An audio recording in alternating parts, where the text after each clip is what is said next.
Javon, have you seen the video that's been going around social media where people think that they're hearing an argument between people and they're wondering whether or not Nolan is one of the people in that argument? You just described that you had another friend, not Nolan, another friend who was in and got into a dispute. Is that video the other argument that you were talking about? Yes. So, but is that Nolan in the video? I can't tell, it's too far away, but in that video, I feel like the voices are too clear, like from the side. It's too clear for it to be that far away, for it to be Nolan arguing. And then also that altercation, it sounds just like my other friend that got into the altercation on the boat. And they were trying to, like, as he was in that altercation, I was calming him down. They were trying to get him out off the island. They were trying to get him back to land because he was just losing it. So describe that. That's kind of interesting. What was that about? He was just very hostile. Like he was just like really like mad. Like they were just trying to, like the parents on that boat were trying to get him out. I'm curious if the police have, I know they said they're still investigating. Did any investigators ever speak to you about what you saw that day? No, sir. Really? Okay. Cops have not talked to you yet? No, sir. That's odd. I don't see why the cops would have to talk to me. I mean, obviously, like, you know, like I had said my plea, like, because whenever I had talked to the people at Sunheard, it was whenever, you know, the body was discovered and the autopsy people and all those people were there. Well, I'll tell you why I'm surprised. Because you knew Nolan well, and you knew that he was friends with these guys who were the last ones to be around him before his body was found. And I would think they would at least want to know, hey, just the things we're asking. Right. You know, did you ever hear of any of this stuff? It's odd to me. Just to gather information. Yeah, that the cops wouldn't have contacted you. Yeah. And that's fine. Like, I'm completely fine with that. Like I said, I have nothing to hide. Like, that's my boy, and I want him to find justice. Like that, like this whole case thing, like whatever, like this whole situation, and none of this adds up to me. So like, it's really hard, like, for like people to just like keep on saying things when like none of it adds up, honestly. So one of the things that I'm sure, Javon, you've seen has been a big part of this story, people making the point that, at least in the photos that we initially saw, that Nolan was the only African-American kid who was out there, at least on that boat. Do you think, having been there on the island with this large group of people, that race plays a factor in whatever happened here? Again, I don't want to answer that question. I wouldn't say, like, yeah, I wouldn't want to answer that question. I mean, obviously we go to Ocean Springs, we're going to have white friends. So like, that's, I mean, I guess it's pretty normal down here, but. Yeah, I mean, and I hear you. If that's, I guess you're saying that it's normal. It's not out of place to be a black teen in that area and that you have white friends, right? That's not uncommon, is what you're saying. I'm sure every black person has white friends somewhere, you know? So I wouldn't say that it's a whole race thing, but it's just like, obviously they're going to paint it as that because none of this adds up. I told y'all we can't trust Javon. I told y'all that we cannot trust Javon. I told y'all in the last video I put out about Nolan Wells, I told y'all that we need to keep an eye on Javon. I told y'all. Some don't add up. None of this stuff in this case adds up. But that's why I'm taking this route and tying it to my reading the Blueprint to Black Power. And today we're covering chapter 12 of Blueprint to Black Power. Yeah, chapter 12. The economic order and power. Chapter 12, the economic order and power, from pages 246 to 260. And we're tying it to this Nolan Wells case. Our first question is, what does a community do when one of its young people disappear under mysterious circumstances? Does it possess institutions capable of discovering the truth, protecting its members, organizing information, and holding systems accountable? Do we as Black America have the institutions to hold other institutions and other systems accountable for their actions or lack of actions? Because Javon don't know nothing. He was out there, he don't know nothing. Police haven't contacted him. His unwillingness to answer at least that last question about race, I said from the beginning, I think he's covering himself. I think he know a lot, and he's trying to cover himself as well, and he's trying to make sure he say the right thing because he got to go back into that community. But that's why we're going to analyze this, and we're going to have this trusty book, Blueprint for Black Power, courtesy of Dr. Amos Wilson. We're going to break this thing down, right?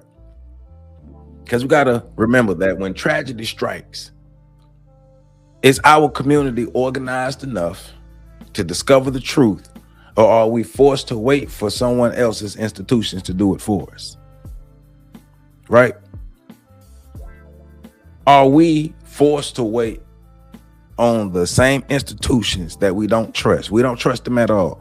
But are we forced to wait on those institutions to give us justice? The same institutions that we don't believe will give us justice, we're forced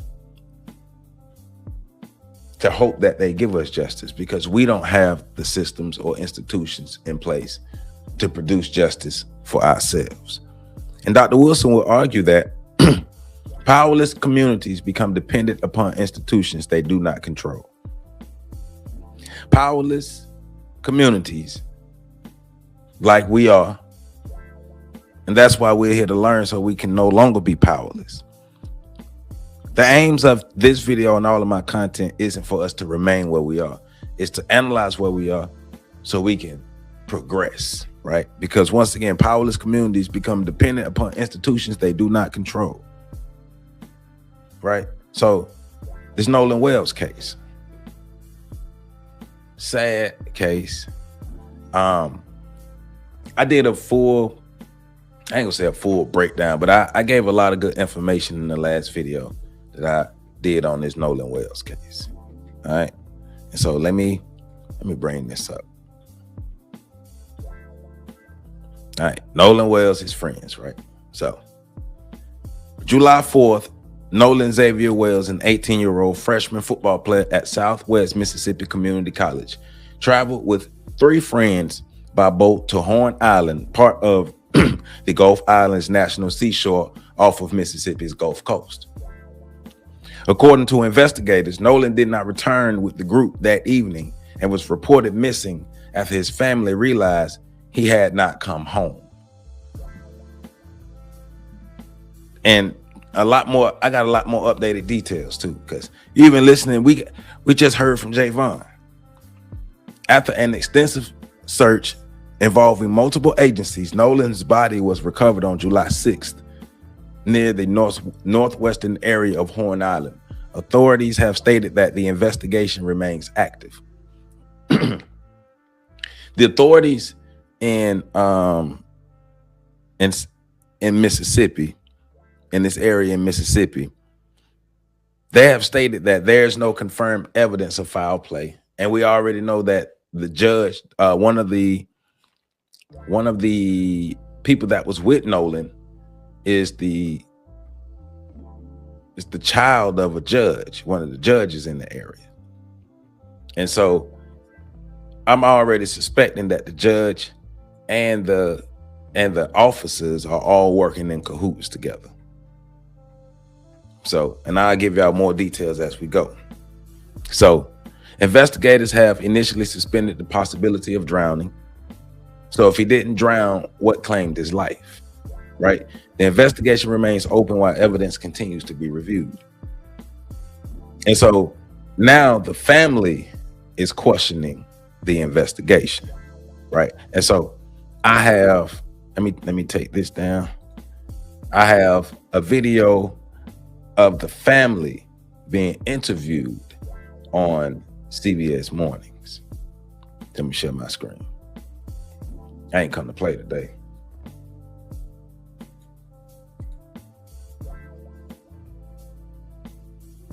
All right, so let's check this out. And this morning, we're focusing on the desperate search for answers in the mysterious death of 18-year-old Nolan Xavier Wells. He didn't return with friends after a 4th of July boat trip to a Mississippi island. Wells' mother reported him missing that very night, but tragically, a few days later, his body was found. Now, there are a lot of questions about what happened to him, and his family is demanding answers. Nolan's parents, Christine and Elmore Wansley, and their attorney, Ben Crump, are joining us now in studio to talk more about this. Thank you both, and Attorney Crump, for being here under these especially difficult circumstances that no parent ever wants to live through. Christine and Elmore, can you help us understand what your understanding is of the timeline and what questions you both still have about what actually happened to Nolan? So he basically, the night before, all the boys got together, stayed the night. 4th of July, they launched the boat. They went to the island, and that was that. I was expecting hey, we're back, like he normally does. Didn't happen. Get a phone call around 11, 4th of July. Hey, have you talked to Nolan? And I'm like, no, where is he at? So then my friend Tashima was so helpful in tracking his phone down, because everyone was looking at the Snapchat location, because all the kids follow each other. But I was looking at Life 360, and I'm like, well, I don't understand, because I'm literally looking at his phone like it's at someone's house. So thankfully, my friend did go grab the phone. You heard it. Nolan's phone was at one of the people's houses that was on the island with him. Why did that person have Nolan's phone? And let us say it again. It's at someone's house. So thankfully, my friend did go grab the phone for us, as we were kind of doing the other part of it, which was notifying, the local authorities, trying to figure out who we needed to speak to do the missing persons report, because I know that needs to be done as soon as possible, especially when we're talking about water. We wanted to make sure that we could try to find him, and that was the goal. Who called you first initially, and how well do you know the people that Nolan was hanging out with that day? How familiar are you with them and their families? So their families, we have not met. So Warren was the one who made the phone call, and he did contact the Coast Guard as well, which I know there's some discrepancies now with that. But he did contact them, and I was going back and forth with the Sheriff's Department and the City of Ocean Springs. Who do we talk to? So then it turned into I had to contact DMR, and DMR took the information, but then reverted me back to Ocean Springs Police Department. So it's kind of like, where do we go from here? So Jackson County basically was like, hey, we're gonna take it over. We'll go ahead and do the report. Well, the mother of one of the boys who was with Nolan apparently posted on social media that Nolan made a decision to stay on the island and then return inland later with another group of friends. Were you made aware of that plan beforehand? Is that something that Nolan would have done or would do often? No. No, he wouldn't. Nolan was always taught to stay with the group. If you leave with me, you come back with me. So that I don't understand. And with me being a parent, if I was in that situation, I would have told him, you're going to get back on this boat with me, because I don't want to have to answer to your parents if something happened to you. Right. So you're going to get on the boat. And if you still don't want to get on the boat, someone give me a phone so I can make a phone call to get your parents on the phone so they can tell you to get on the boat. But at no time will I leave someone else's child especially on the island. So you think he got left behind then? Yes. I don't believe he decided to stay on the island by himself. It just doesn't, that's not his character. Attorney Crump, you have a lot of questions about what happened. I don't believe when everybody finally exited the island, I don't believe he was alive. I think, in my opinion, I think his life was claimed before people vacated that island. And they took his phone to try to erase or hold on to evidence. I think someone or a number of people on that island claimed Nolan's life.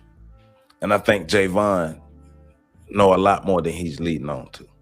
Ranging from the fact that the police very quickly declared that they didn't see any evidence of foul play, but then said that they were now investigating, to the timeline, the idea of where the phone could potentially be. Help me understand. Vlad, there are so many glaring contradictions, and that's why so many people all across America are chiming in saying this is not adding up. I mean, you have them saying he was talking to a young lady, and she said that he said, I'm going to get back on the boat with the boys. Well, the boys say, he said that, no, I'm going to stay with her. I mean, which is it? And then on top of that, you talk about this video that's out there that shows this apparent argument going on where Nolan says, where's my freaking phone? What are you freaking doing? And then his phone turns up missing. I don't know any 18-year-old, if you go with their story that he said he was gonna stay behind, I'm gonna leave my cell phone behind. It's not adding up. And so those are the things that his mother and father are saying, we're not accepting this. He was a college athlete. He was in superb shape. And so he's a good swimmer. And you see the video of all those people out there. If he's drowning, nobody's gonna help. But the video that you're talking, sorry, Nano, the video that you're talking, go ahead. I was gonna say, you reposted that video. Yeah. Now the Jackson County Sheriff's Office, they are calling for people to send in any videos or anything that they may have seen. What are they communicating with you about the investigation and what they are getting from people? They haven't communicated much at this point. In fact, his mother, as she said, they had to track down the cell phone, and she can talk about the deleted messages that are very concerning to her because it's relevant. All of it is relevant to finding out how Nolan Wells ended up dead.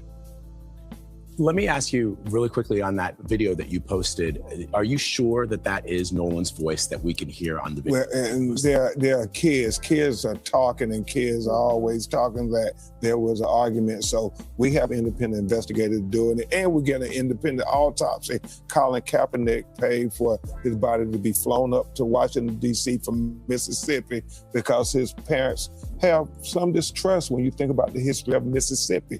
Oh, yes. And Christine, going back to that cell phone, you said you were able to recover it. Yes. So you saw clear signs that there were deleted conversations? There were definitely concerns just because Nolan is always on Snapchat. He will be like, hey, mom, smile, you know, put a peace sign. Mm-hmm. So when me and my sister went through it, there was nothing. There were no saved videos. There was nothing in there. She went to the secondary account.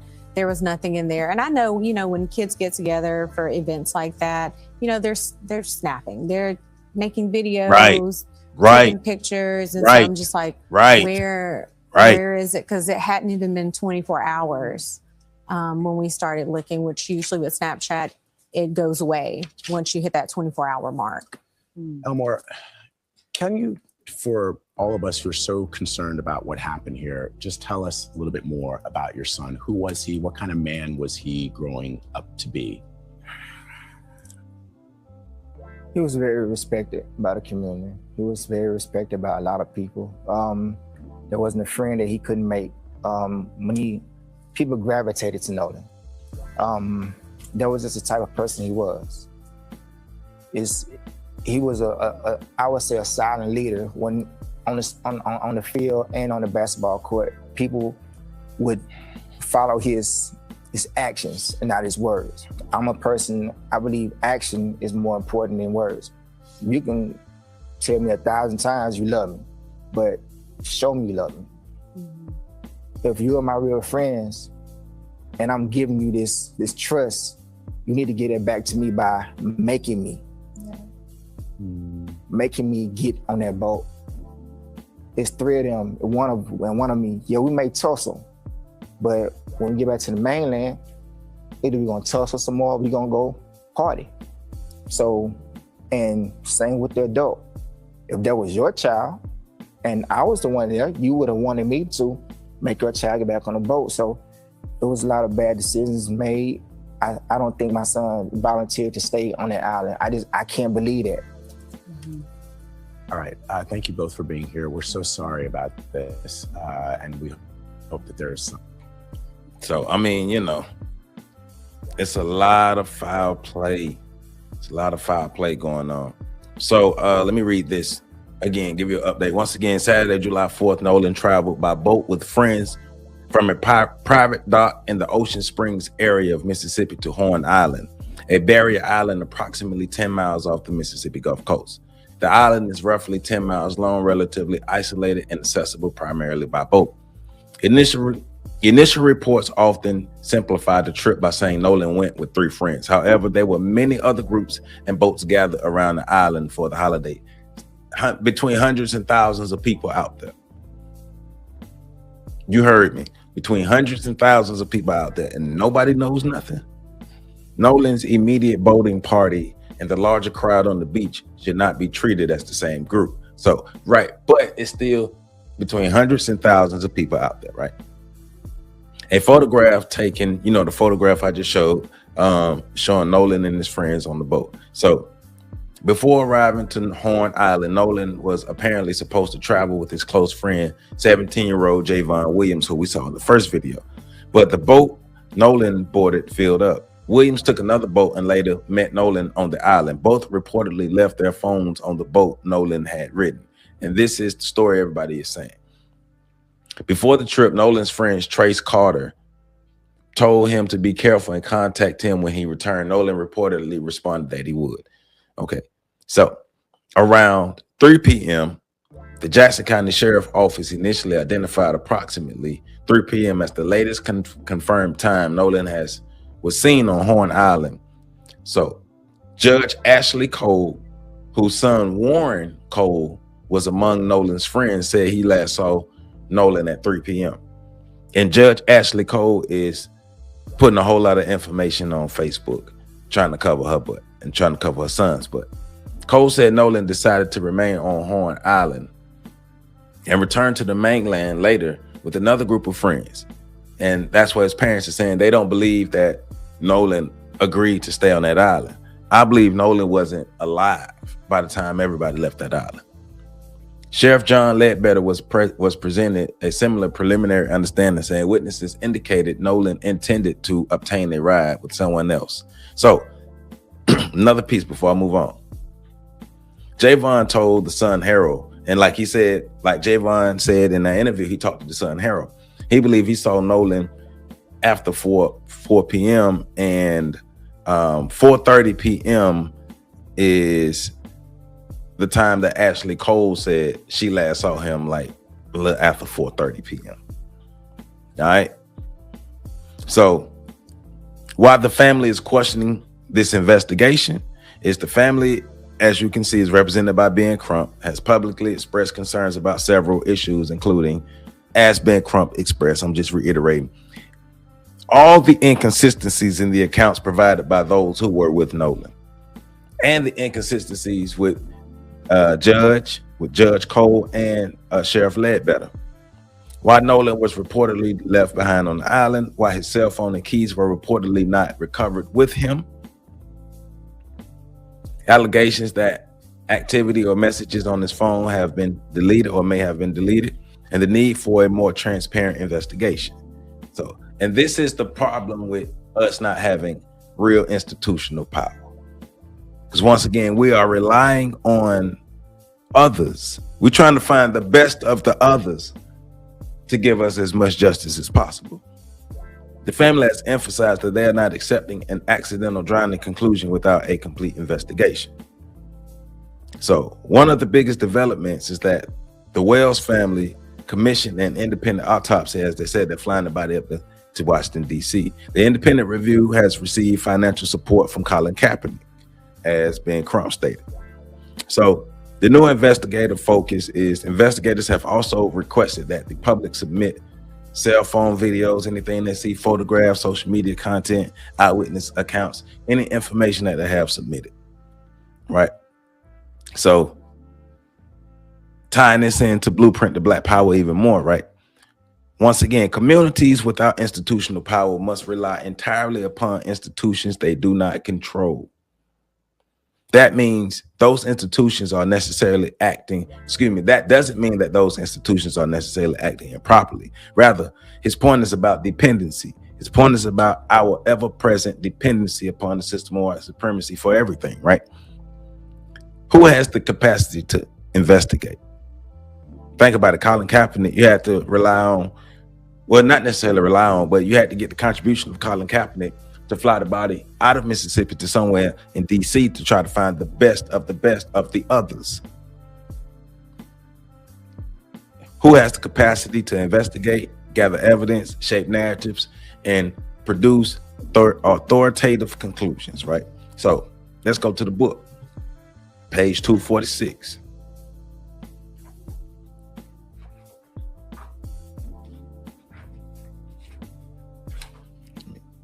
Fine. Okay. The economic order and power. Economic powerlessness means political powerlessness.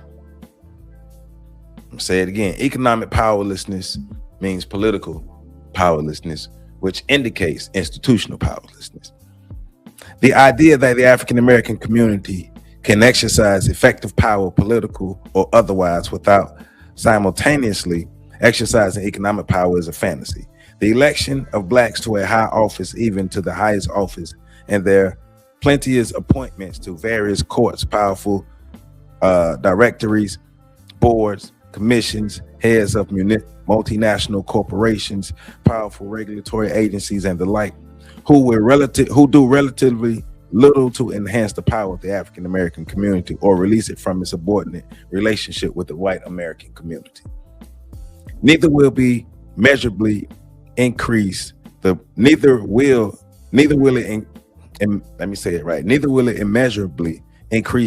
probability of its future survival. For while hundreds of African Americans may be fortunate enough to attain positions of influence and affluence in America, millions of average African Americans are marginalized and impoverished simultaneously. Ultimately, the power of office reflects the power of the constituency it represents and which supports it. As long as the African American community is relatively weak, so will be its representatives, no matter how high their offices. And this community will remain relatively weak as long as it remains in relative economic disorder and will not amass and effectively utilize significant wealth. The greater power and influence of the small hat Americans and the growing power and influence of Korean Americans in Los Angeles and New York City and the other ethnic minorities in America, despite their relatively small populations and national voting numbers compared to the much larger population and voting populations of the African American community, clearly indicate that power and influence are born of effective and social organization and the effective use of organized wealth compared to that of ineffective social organization, unorganized wealth, and the sheer population size. I agree that we need to increase our population size, but we need to increase it we need to be organized first. In prior chapters, we discuss various forms of power. Examples are coercive power, physical force, authority, as well as various bases of power. Control over important economic resources and the ability to make economic decisions which significantly impact the lives of others permit those who own or control those resources to wield the considerable amount of power. Thomas Dye cognitively describes the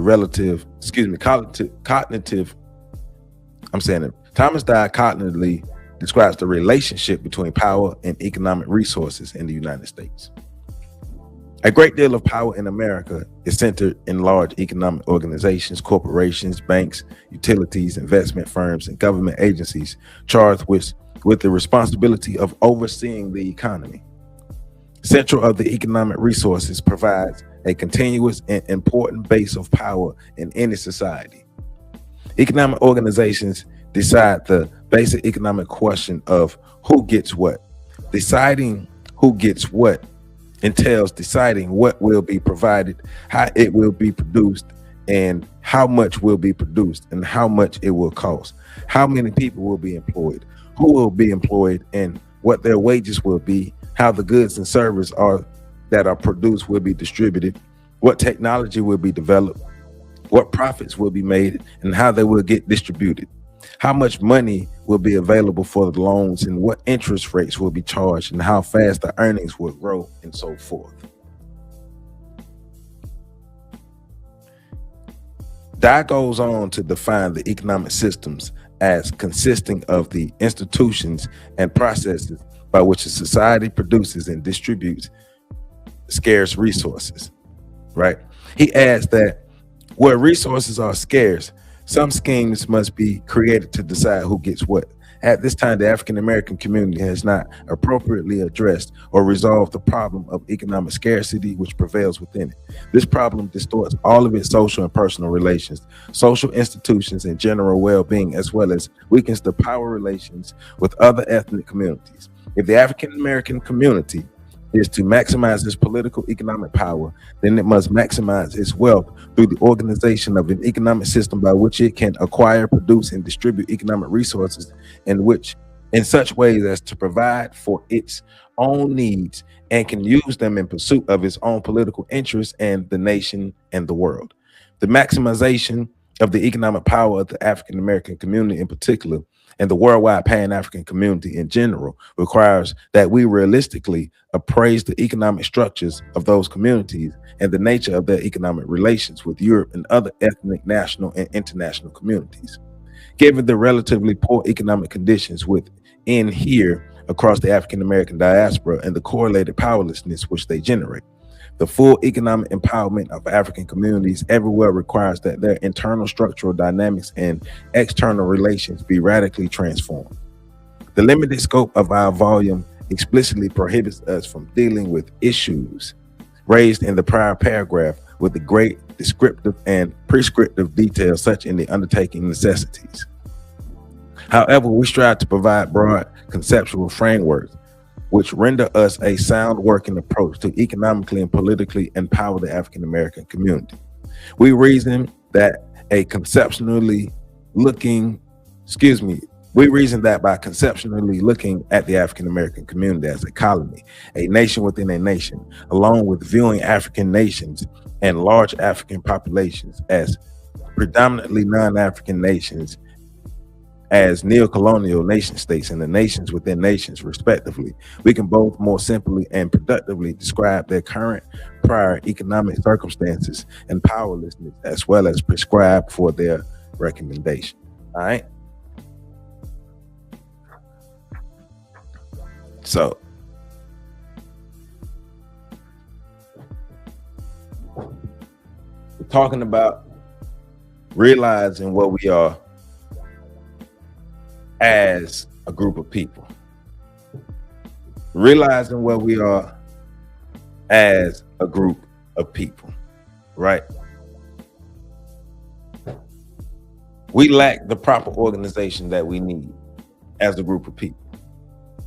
And because we lack the proper organization that we need, we find ourselves constantly in positions of need, in positions of dependency. But Dr. Wilson at this point is saying, okay, we've analyzed what is happening, what has happened, and what is continuing to happen, and what will be happening in the future if we don't do anything different. So it's time for us to do something different. So one thing that we need to do is base organization, have structured organization, code of conduct, us working together, us uniting. Now, him being a psychologist, understand that we have to reprogram ourselves. That's why in the previous chapters we were talking about the power of ideas and the power of how we behave is structured by the information and the messages that we take in on a regular basis. That's why it's important for us to have counter messages to the messages that we get in the media. Hence, last Monday's show on Spin That. making sure we give a counter message, right? So let's go to page 250. Gonna read page 250. All right. Make sure I can see.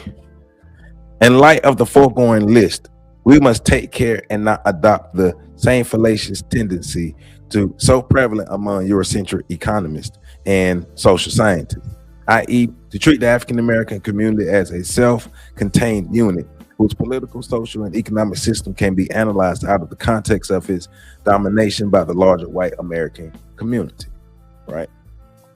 Otherwise, the characteristics of the underdevelopment listed above will be enormously identified as reflections of the inherent characteristics of the African Americans themselves, as the absence of certain critical values, attitudes, beliefs, levels of aspiration and motivation, or other personal and communal inadequacies.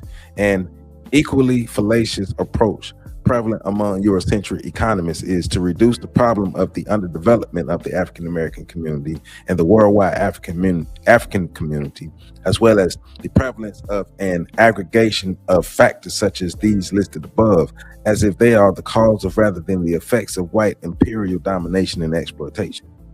The way the African economic system has been and its structure is directly related to the history and current nature of the socioeconomic relations between the white and the Black American community, and the ways in which the African American community has been and is affected by the national and international industrial and economic policies of the white-run U.S. government. The essence of the African American economy is its subjugation to the white American economic imperialism. We think that Theotino dos Santos' description of the dependency of some third world nations on white American imperialism aptly described the Black American communal dependency on the white American imperialism. He defines such dependency as a situation in which a certain group of communities have their economy conditioned by the development and expansion of another economy to which the former is subject. The relation assumes the form of dependence when some countries, the dominant, can expand and give impulse to their own development, while other countries, the dependent, can only develop as a reflection of its expansion. The dominant countries have a technological, commercial, capital resource, and social political predominance over the dependent countries. This permits them to impose conditions of exploitation and extract part of the domestically produced surplus. The definition, which describes the economic situation of dependent nations, especially African nations, relative to European imperialism, applies with equal force to large African populations as non-African nations, particularly to the African American community in the United States.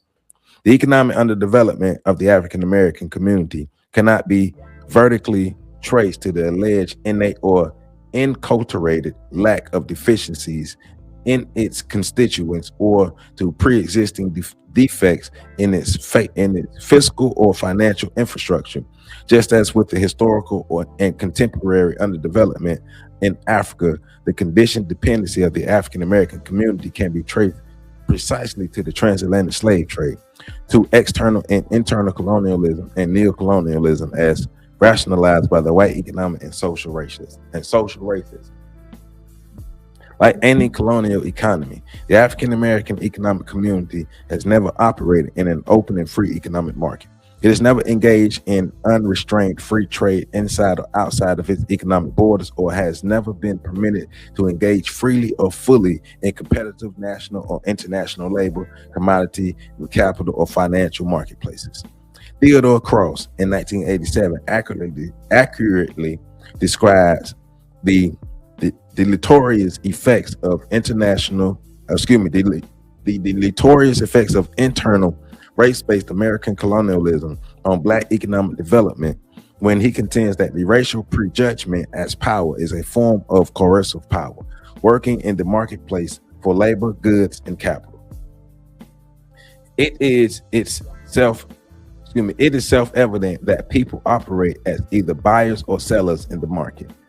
Racial prejudgment occurs on the buying side of the market whenever the user of labor, capital, goods, or services rules out or refuses to use the work, money, goods, or services offered by themselves of a specific racial group.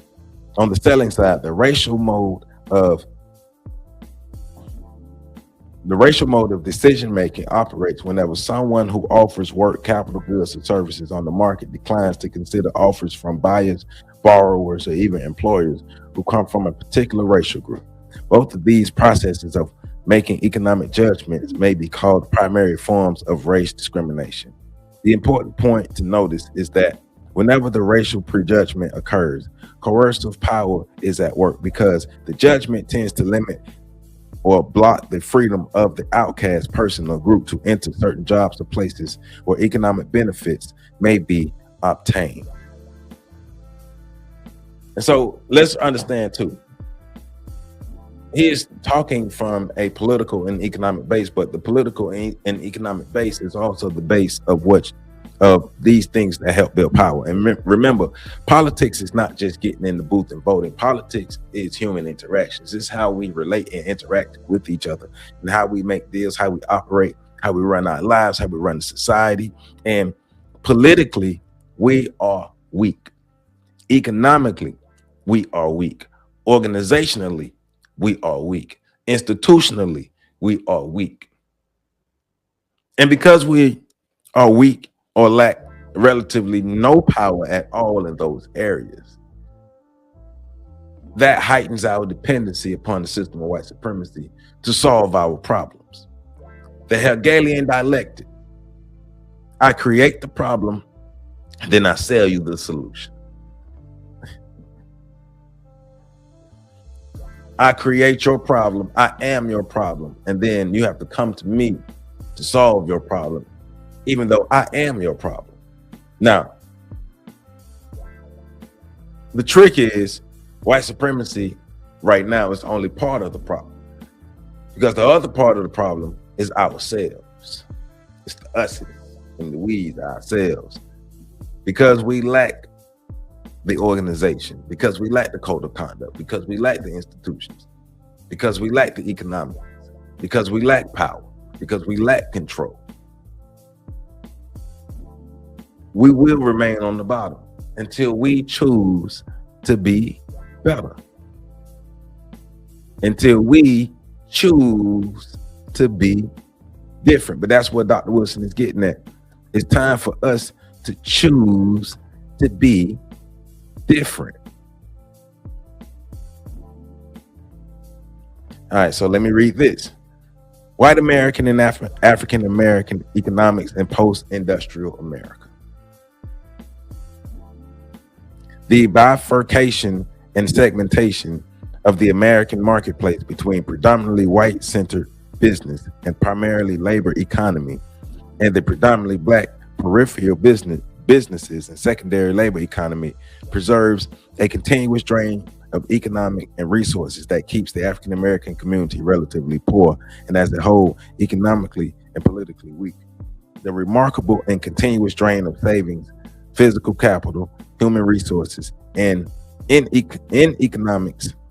resources and incomes leaves the African American community bereft of the most important resources needed for its development and communal well-being, and the resources it needs to support its social institutions and enhance its political clout. As informed by Fussfield and Bates in 1984, a very substantial portion of the savings of the African American community goes into white-owned financial institutions. Example is banks and savings and loan societies. These institutions' investments policies and redlining practices siphon funds out of the black community and into business loans, mortgages, and other investments elsewhere, with little or no earnings returning to the support that community's economy and development. The withdrawal of capital by non-African American owners of the inner city housing probably represents the largest flow of wealth out of the community. The drain of income from the African American community derives mainly from the purchased goods and services produced and sold by outsiders from spending in stores and business establishments owned and staffed by outsiders from servicing enormous external debt and credit accounts. The drain of human resources means the hemorrhagic loss of many of the community's most intelligent, capable, and imaginative young people into the progressive sectors where rewards are greater and opportunities are wider, leaving the economy of the ghetto, whose chief resources is labor without many of the best products. The outflow of physical capital, i.e. industrial and manufacturing, concerns the historically primarily resources for Black upward mobility and viable income, has dealt the most devastating blow to the economic well-being of Black communities in the inner cities of America. The communal organization and well-being of the inner cities were conditioned by being located in proximity to concentrated blue-collar manufacturing and distribution centers. The effects of industrial decentralization or deindustrialization, increasingly evident since the mid to late 1940s, are therefore concentrated in the inner cities where the character of the local center economy has shifted from an industrial to post-industrial system of production, from industrial production to human, administrative, financial, information processing, and analytic services. Fussfield and Bates describes the process of industrial centralization and decentralization thusly.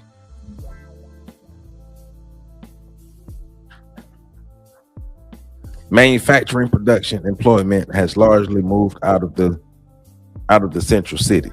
Wholesale and retail employment has declined substantially, while central city jobs in services, government, and non-production manufacturing have increased. Growth in business service employment has been rapid and sustained, along with the substantial growth in finance, insurance, and real estate. In contrast to the central city and suburban periphery, has experienced strong growth in retail, wholesale, and manufacturing industries.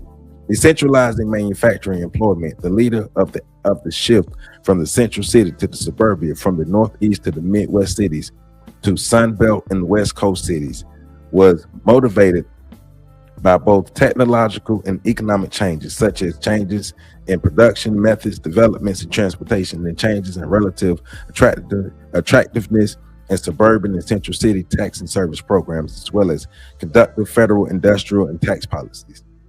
Decades of deindustrialization have coincided with important changes in the nature of business enterprise, especially in the large corporation, that brought increasing use of white collar as opposed to blue collar workers, a fundamental shift in the nature of the corporation.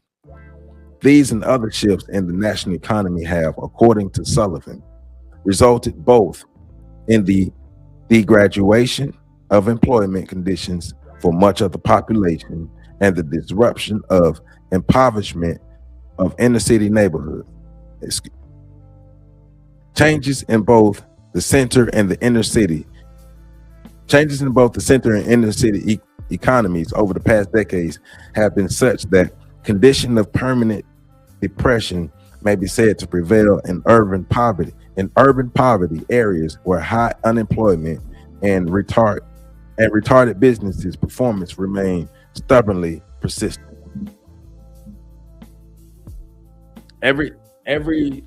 Everything we have is pretty much, first of all, it's been given to us. Well, not everything, but the majority of the things we have has been given to us, and it's not working at a level of liberation for us. It's not working at a level of things that we need to really propel us to the next level. So let me read this last point, and then we're going to get to a former Mississippi judge who exposes more information about this Nolan Wells case, and then tie it to these key points of this chapter.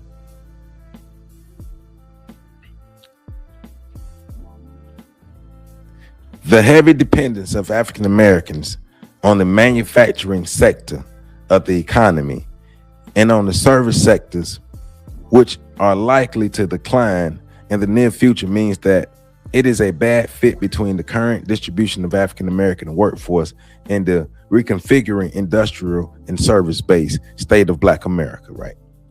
A review of tables, and he has tables in this book, a review of tables 12.1 and 12.2 clearly indicate why the fit between the economic prospects of the African American community and the projected growth rates for the major occupational categories between 1990 and 2005 is not very good. And basically he's saying, like, Black proportions and occupations. You got janitors, 21. Let's say you got janitors, correction officers, short order cooks, security guards, vehicle washers, laundry and dry cleaning, hotel and maid housemen, postal clerks, domestic servants, nursing aides, geologists. Well, so the ones I just read are the ones that will most likely be occupied by Black people. So designers, lawyers, architects, cabinet makers, bartenders, dentists, commercial pilots, speech therapists, dental hygienists, and geologists are the ones that are less likely to be occupied by Black people. And that's by design as well. So, all right. So that's enough for the reading of the book, A Blueprint to Black Power, right? So let's tie these key points, right? So first, this key point number one is power is the ability to organize information. Remember, Dr. Wilson is starting off talking about our economic and our political base. So because we lack economic power, it's a clear indication of our lack of political power, which is also a clear lack of our industrial power, which is a clear lack of our manufacturing power, which is a clear lack of our ability to protect ourselves. It all goes together. What's the point of having these emotional reactions if we can't do nothing about it, right? So like I said, the first key point is the power. Power is the ability to organize information. Wilson argues that powerful groups do not simply possess more money. They possess better systems for gathering information, analyzing information, protecting information, and distributing information. Power is information organized. Because look at what happened in the Nolan Wells situation, right? Within hours, there were conflicting stories, social media rumors, family statements, law enforcement statements, and news reports. Everyone had information. Very few had organized information. Wilson would argue that information without organization produces confusion, and that's what we have here, because we know everything don't add up, but we don't have the power to, we don't even have the power to get all the information from the people who were there with Nolan, which is a problem. Our second key point, and then I'm gonna get to the video with this judge and I'm gonna tie them in together. Our second key point is institutions produce truth more effectively than individuals. Institutions produce truth more effectively than individuals. Individuals have options. Individuals have opinions. Individuals have opinions. Institutions gather evidence. Individuals have opinions. Institutions gather evidence. Wilson argues that communities must develop institutions capable of producing reliable knowledge. We need research centers. We need legal organizations. We need investigative journalism. We need think tanks. We need advocacy organizations. Without them, the community depends entirely upon outside institutions, right? So with this Nolan situation, notice how quickly Ben Crump became involved. Why? Because institutions matter, right? Lawyers, independent investigators, medical experts, the media, those institutions create leverage. Wilson would say this is exactly how organized communities would need to operate. So a bit of organization may be coming from this on the Nolan Wells side, especially with Ben Crump being in place and having the resources to get the outside autopsy and investigations into this. So a bit of organization, but that is what Dr. Wilson is talking about. But you notice, whenever something happens to Black people in America, Ben Crump is the only one who's reached out to. And that is evident of a greater lack of organization, a greater lack of having the resources and the people that we need, a greater lack of our powerlessness. So let's check out this video from this judge. Reporting live from Hypers Club, Fight Plus News, I'm John Abba. Following the latest surrounding the mysterious death of Nolan Wells, a Black teen in Mississippi whose body would be found washed ashore after his friends allegedly would leave him on a remote island, a former Mississippi judge is now speaking up and highlighting some key issues he sees with the case. According to former judge, now attorney Carlos Moore, who served in a municipal court in Mississippi for a little over 6 years, someone should have been arrested by now for several different reasons. Moore, who would end up being pushed from the bench after previously speaking out against racial discrimination on social media while serving as a judge, will take to his Facebook page on Friday night for over 30 minutes to air out questionable behavior he sees with how local officials are handling the case from the inside. It's time out for playing games. It's time to know the truth from someone well versed in it, that has actual experience. I've worn the robe, the black robe, and I've presided over these trials or preliminary hearings, arraignments, and initial appearances.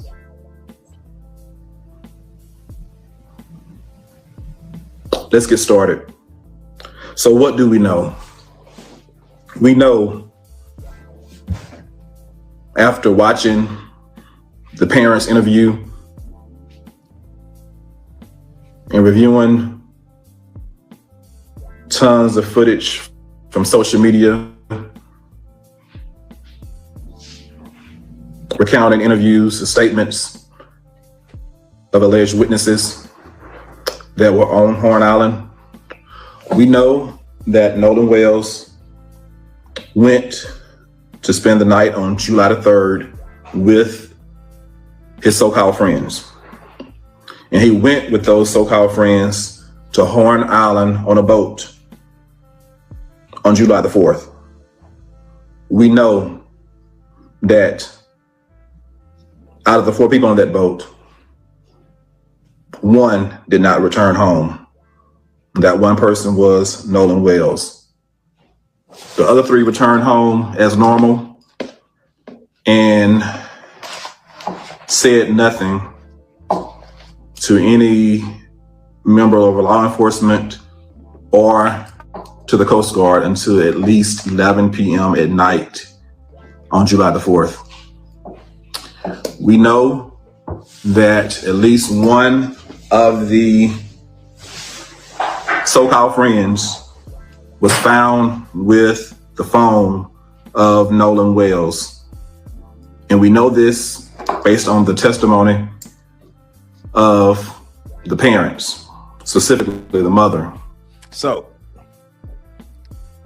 key point number 3, that leads to key point number 3. Communities must build their own capacity, because at right now, information is being gathered independently, not as a community. So Black people are not working as a community. Black people are working as a whole bunch of individuals. And that's because of our nature, or our programming, I would say, rather. Not our nature, but our programming, because we've been programmed to operate as individuals and we don't operate as a community, right? Because if we were operating as a community, we could really put some force on them to get as much information out of them as possible. We could force them to give up information, right? But communities must build their own capacity.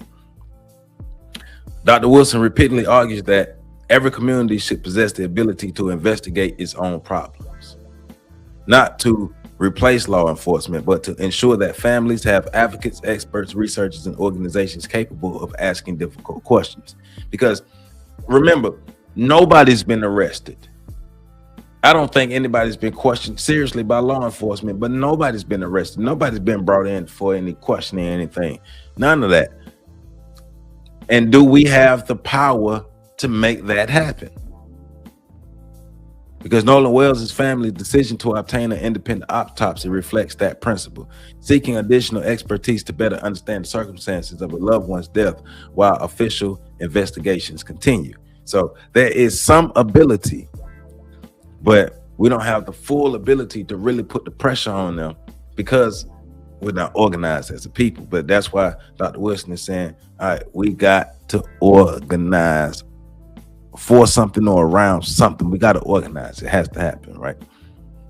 So leadership, the next key point is leadership means building systems. We must build our own capacity. Because let me reiterate these key points. Power is the ability to organize information. So first, we must put ourselves in position to organize information. All these independent media outlets that we have, we got to start working together to organize information.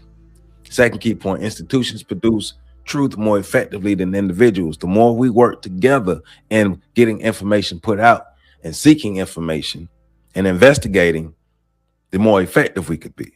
Solutions, right? Third key point is communities must build their own capacity. What I just read, we have to create the opportunities and create it for ourselves and put it together, aggregate our power.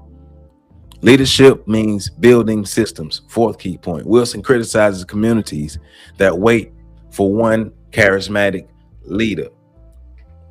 And that's one of Black America's problem is we sitting around waiting on somebody to come save us. Wilson criticizes that, right? Instead, he argues, build organizations. Organizations survive. Individuals eventually leave. A leader who never builds an institution leaves very little behind. Imagine if every county had, imagine if basically every place where Black people existed. We had trained volunteer search organizations, independent forensic funds, legal advocacy groups, media research centers, and youth safety organizations, right? Because that would be more in line with what having power looks like rather than now. But imagine us as Black people creating these things for ourselves in the areas where we live, more so operating like communities rather than just individuals in areas, because we now have trained volunteer research organizations, independent forensic funds, legal advocacy groups, media research organizations, and youth safety organizations, right? But let's let the judge continue. Who tracked the phone and was led to the home of one of the young men where she retrieved the phone. We also know that based on the mother's testimony that Snapchat, there were no Snapchats from the day, which was very odd for her son. We also know that text messages were deleted. We know that when she was tracking the phone, Life 360 said the phone was one place and Snapchat said it was another place.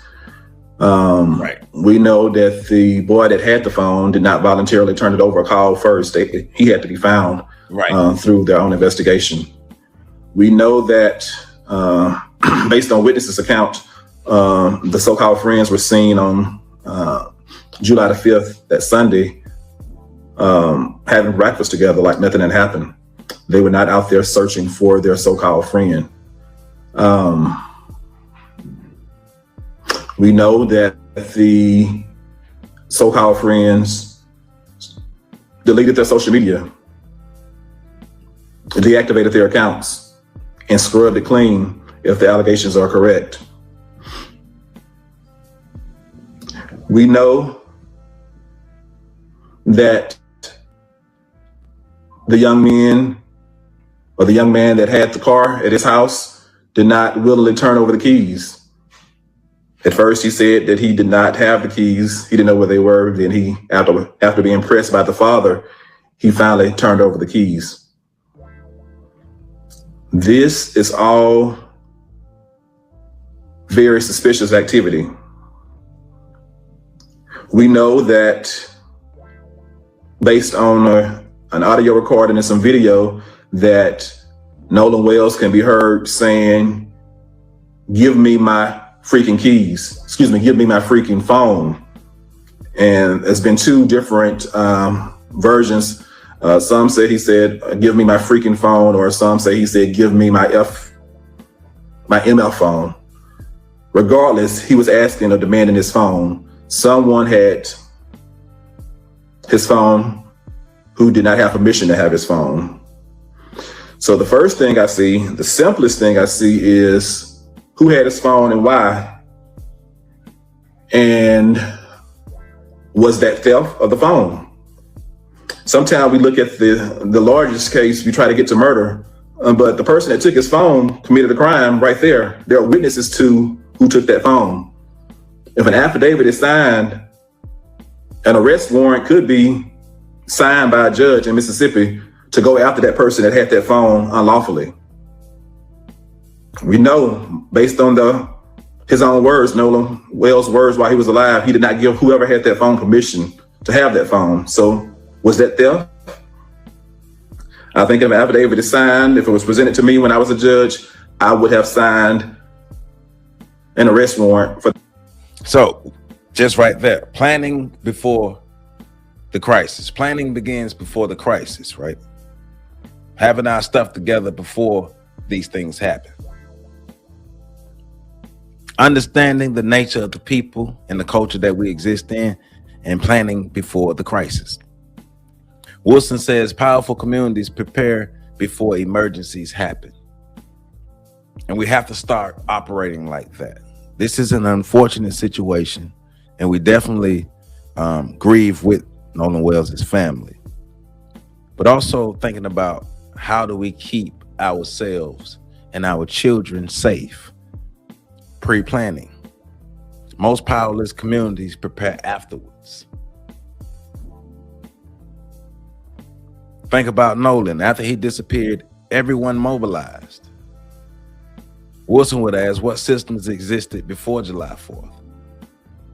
What youth safety education existed? What emergency communication plans did the Black communities have? What coordinated response networks existed, right? Power is something that always exists, and it is something that's aggregated and planned for and prepared for before a tragedy exists or before a tragedy happens. Because the next key point is organization creates confidence. Powerful communities rarely panic because institutions already exist. And remember, this is about putting ourselves in positions to be safer, to better protect our people.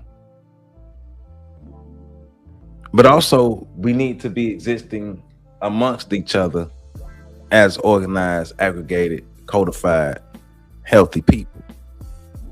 Because one of these things is they are existing in a lot of predominantly white environments, which we can see ain't the safest. So everybody knows what powerful communities rarely panic because institutions already exist. Everybody knows who investigates, who speaks, who researches, who organizes, volunteers, who raises money, who coordinates lawyers, and that reduces chaos. Another key point is every crisis tests institutional strength. Crisis, they test institutional strength.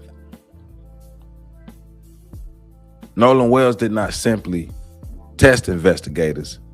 This situation did not simply test investigators, according to Dr. Wilson.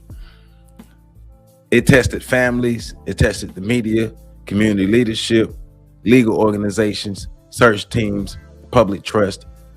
Every crisis reveals whether institutions are prepared. Well, this crisis revealed that, one, there are no Black institutions. There is no Black preparedness, and the white institutions don't have to be prepared for us because they don't care.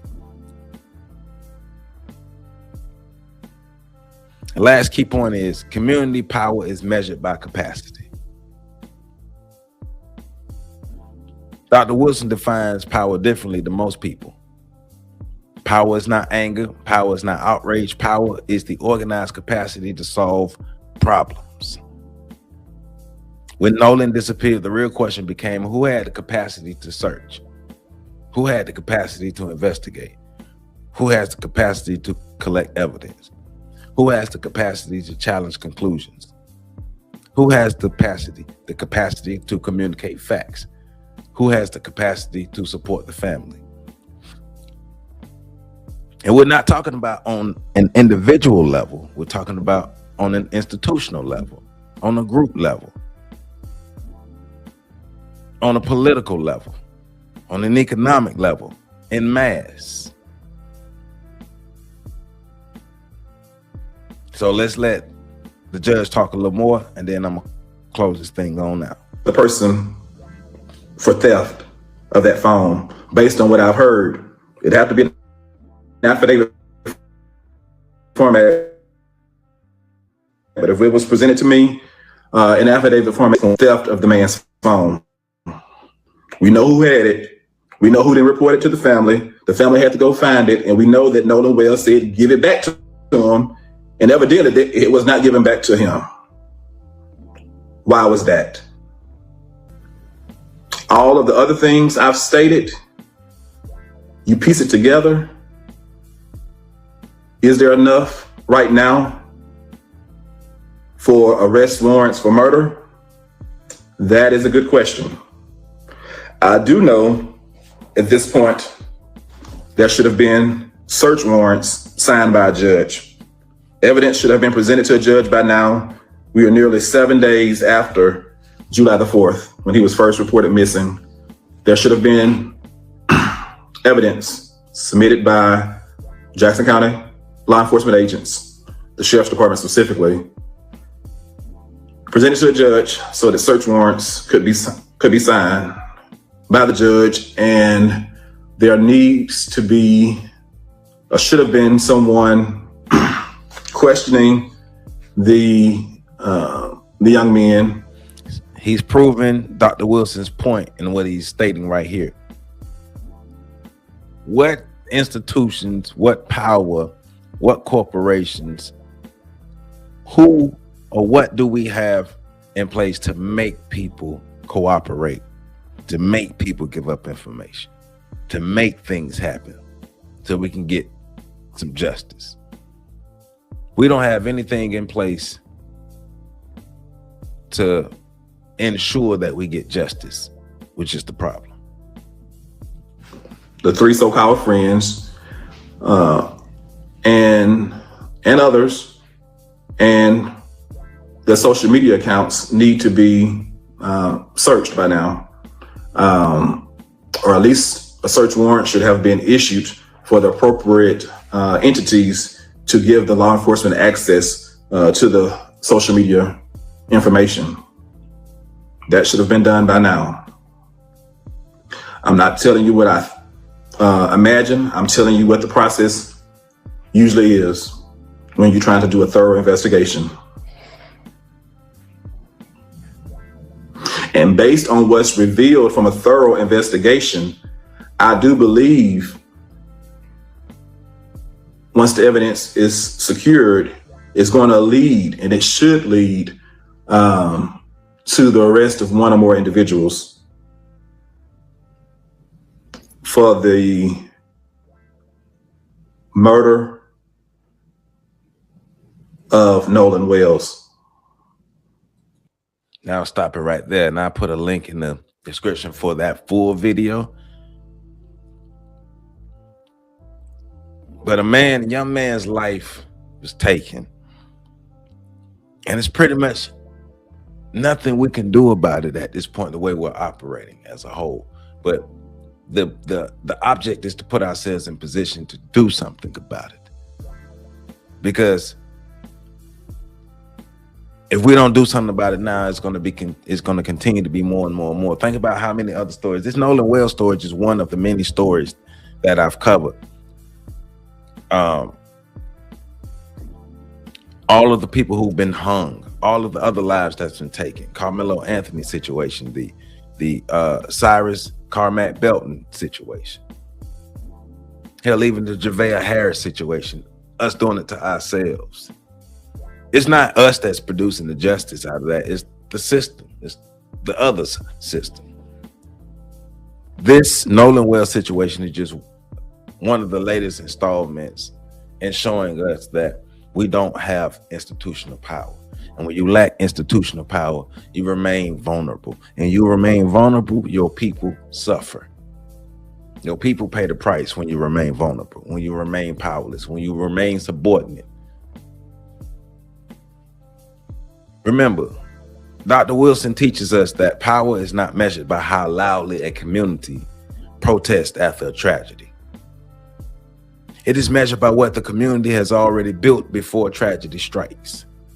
The Nolan Wells case reminds us that families seeking answers often depend on institutions, law enforcement, forensic experts, attorneys, and advocacy groups to uncover the truth.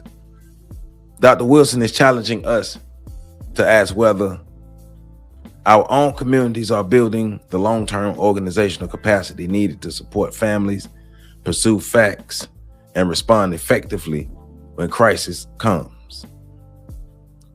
And the sad answer to that is no, we're not. Unfortunately, we're not en masse, Dr. Wilson. Not enough of us are doing that to have an effective impact.